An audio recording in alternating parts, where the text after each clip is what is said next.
Now, research conducted under the auspices of the Indlulamithi 2030 scenarios points to a period of social unrest and a growing separation between South Africans by class and by income. Now, it says South Africa's youth have shown their increasing mistrust and resentment towards the older generation of political leaders by taking their demands to the streets. So what will be the impact of student protests on social cohesion, and are they a sign of major changes on the horizon? Let's unpack the story now. We're joined by the project director of the Indlulamithi 2030 scenarios. That's Xolelwa Kashe-Katiya.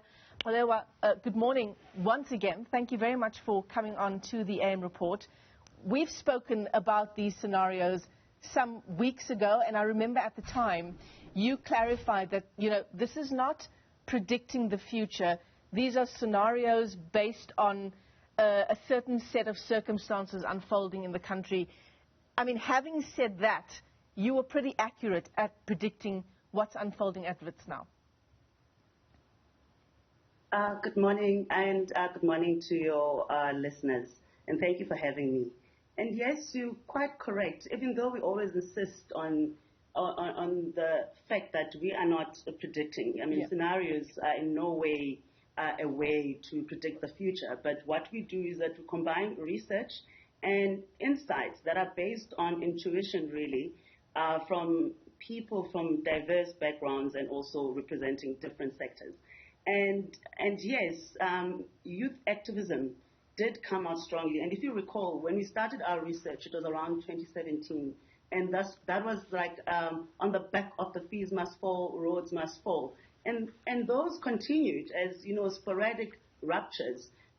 Seemingly, there was no coordination or clear leadership at that time. But at the same time, you could see what the young people were doing, and not just limited to students at universities only, but across the spectrum. What we're finding is that young people have written off the traditional means of engagement, which is, joining a political party or being active within that space. They have a different form of political activism, and they certainly do have agency. And we saw the impact that it had back then, which culminated in them storming the union buildings. So right now, what we're seeing is that rupture coming up once again. And it's not surprising for us because the triple R's, or what we refer to as the triple R's, which is the resentment, resistance, and reconciliation, is actually where this youth activism is contested, wherein young people have written off the constitution, wherein they feel like there was a moment of selling out during the CODESA negotiations, but also even building up into the present, we saw that youth unemployment is sitting at 60%. So if you're young and you're black and from a rural area in South Africa, you are the worst of the lot. So this is what we're seeing now. And if you look also at the face of these protests, it's that demographic. So it does make sense. We didn't expect it to happen so soon, but especially during COVID, which amplifies it even further. So it's going to be interesting to see how this unfolds and how the state responds to it. Yeah. I mean, under your scenarios, there are three possible futures for South Africa. You'll correct me as I go along, Xolelwa. I'm looking at it now, and I'm looking at Bourgeois, an enclave of bourgeois nation, and I'm looking at Gwara as possibilities of where we are. Where do we fall at the moment, given what's unfolding? On the basis of a barometer, because you see, we were even requested to design a barometer by the stakeholders after communicating the scenario. So for 2 years now, we've been releasing results that measure the social drift, whether we're moving closer towards cohesion or away, or which of the three scenarios that you just alluded to, which one we are at. For the past 2 years running, we've been drifting deeper into Gwara. So we're still collecting data for this year, which will be released in June. And it will be interesting to see, because as much as Gwara is, others refer to it as the worst case scenario, we don't like using that, because then you start focusing on the one that you like. We prefer to have stakeholders looking at all the scenarios, because any of these eventualities can emerge. So in Gwara, what we see is that these fallist movements prevail. everything must fall. It started with Rhodes must fall. It was fees must fall. It continues. It was Zuma must fall at some point when we launched. And we predict a point where South Africa falls. So, but then after that fall, like a phoenix, we see potentially a woman, a young woman, emerging on the other end of that, to rebuild. So within Gwara, if we continue, it will lead to an implosion, but there is still hope after that, and that hope, would be driven by young people or youthful movements rather, drawn from this current generation. Yeah.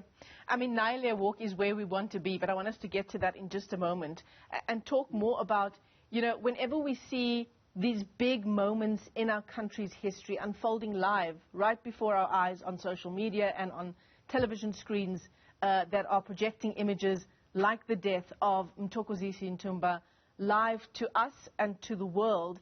I mean, these are major ruptions for our country, and we always label them as going as far back as the death of Andries Tatane, also at the hands of police using rubber bullets at very close range. And we say this is going to be a turning point in how police deal with protests by black South Africans, and yet over the years we can track several similar things happening, innocent people dying at the hands of police, or people who are protesting essentially for better lives in our country.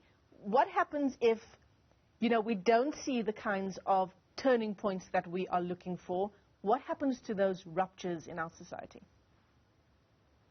Well, I mean, as stated, if these ruptures continue, then they become daily occurrences.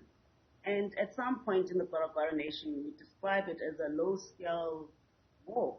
But also in that description, it's a gendered war. And we do know that our country is very violent. And we understand that also the violence also stems from our very violent history. So there are those wounds that all of us carry, even those security forces. They carry a lot of wounds from our past that have still not been addressed. So in that, how the state responds, it also has a lot to do with a leadership and state capacity. But we always put a disclaimer there that it's not the state alone that is supposed to actually, lead. The issue of leadership is across the spectrum. I mean, there's reports from Free State that the private security also was quite heavy-handed, as much as also at Vets, we saw the tragedy there, in Braamfontein.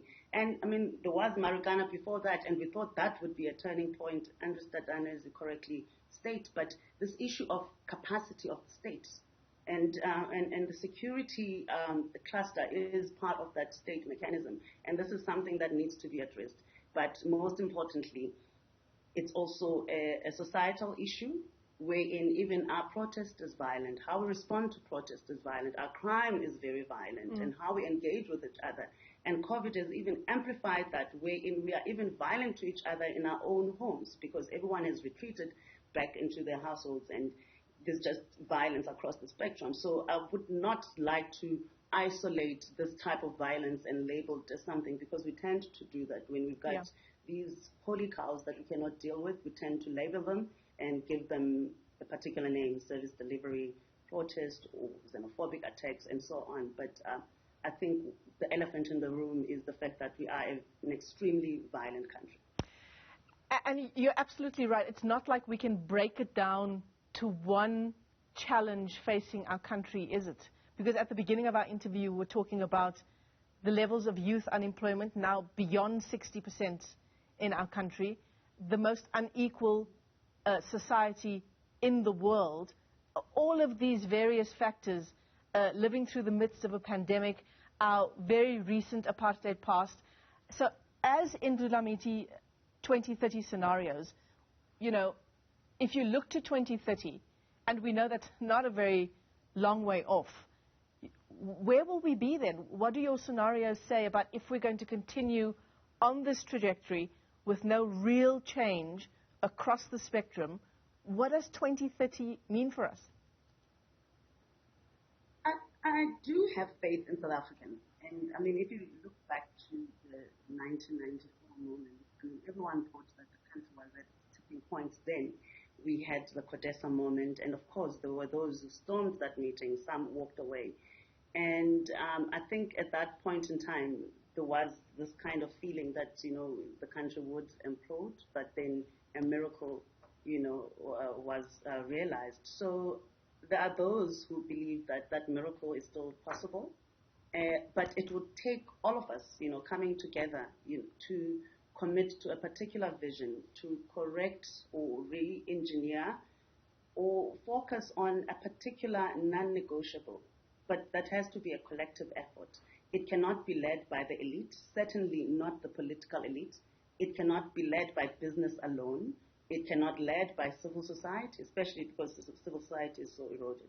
So it takes all of us coming together, but we have to rally behind, a particular new forms of leadership that has to be imagined.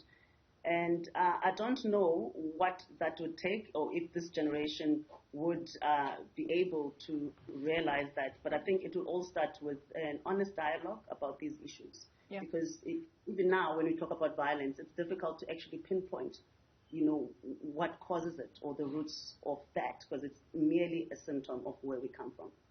Xolelwa Kashe-Katiya, thank you very much, as always, for your time, giving us your valuable insights on the future of South Africa and the moment we are in right now. She's the project director of the Indlulamithi 2030 scenarios, joining us via our video link.